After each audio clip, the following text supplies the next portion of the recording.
So doctors have been trying to determine how to prescribe solutions to people who suffer from anxiety for many years now. And I wanted to make a video for our devotional series from the Sermon on the Mount, answering the question, what is the spiritual cause of worry? Because I believe that most worry and anxiety is rooted in spiritual things more than they are in mental things.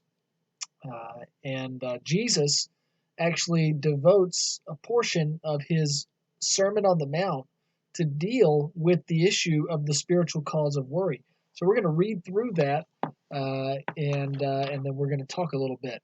In Matthew chapter 6, verse 25, it says, "Therefore I tell you, do not be anxious about your life, what you will eat or what you will drink, nor about your body, what you will put on. Is life more than food, and the body more than clothing?" See, the root of our worry is often a wrong perspective on the meaning of life.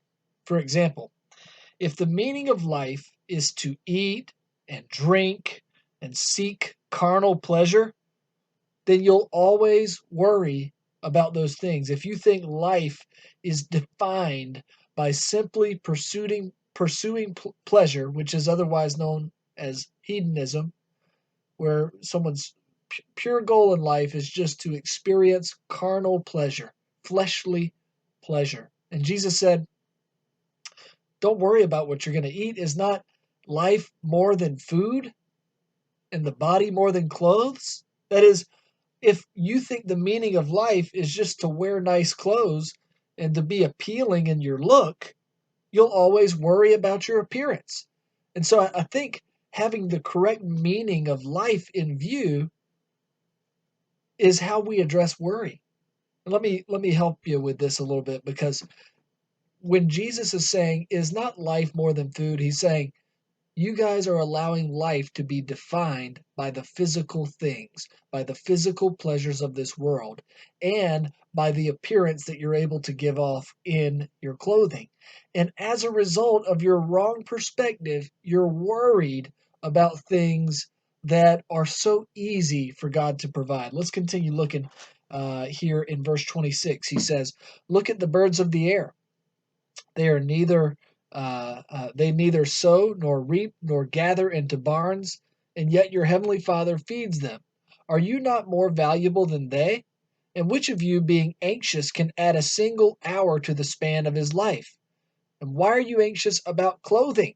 Consider the lilies of the field, how they grow. They neither toil nor spin. Yet I tell you, even Solomon in all of his glory was not arrayed like one of these. But if God so clothes the grass of the field, which today is alive and tomorrow is thrown into the oven, will he not much more clothe you, O you of little faith? Therefore, do not be anxious, saying, what shall we eat? Or what shall we drink? Or what shall we wear? For the Gentiles seek after all of these things, and your heavenly Father knows that you need them all. But seek first the kingdom of God and his righteousness, and all of these things will be added unto you." So that's the critical element. He points out the problem of worry by using the Gentiles as an example. And at this time, Gentile was a term referring to unbelievers, people who worship idols. And he's saying the Gentiles are seeking after the things of this world, and as a result, they are steeped in anxiety all the time because, number one, when you get the things of this world, you can never have enough.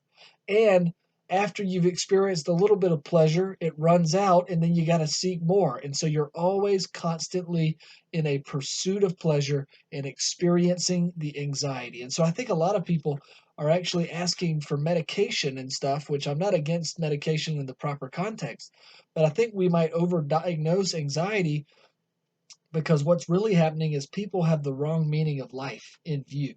And Jesus says, if you let the meaning of life become simply pursuing God and his kingdom, then the things that you need will be given to you. The things that you need will be given to you. So if you're seeking God, you're finding complete and total satisfaction in him. And then as a result, the needs being met physically are simply a byproduct. And so Jesus is saying you have a spiritual need that you're trying to fill with physical things. And as a result, you're constantly worried. So I hope that spoke to you today. The thing is that the only time we will worry and maybe should worry is when we are not putting God first. When we put God first, he becomes our satisfaction. And when we don't put God first, maybe we should be worried. That's my word that I leave with you today. I want to remind you that these devotionals are made as a result of Freedom Journey Ministries, which is a ministry that fights the epidemic of addiction. And we try to make this content available to those within our ministry that are suffering from addiction to encourage them in their discipleship. But we also want to encourage you and ask you if you would join the fight with us in praying for this ministry as we seek to push back this terrible epidemic of addiction that is affecting the whole world.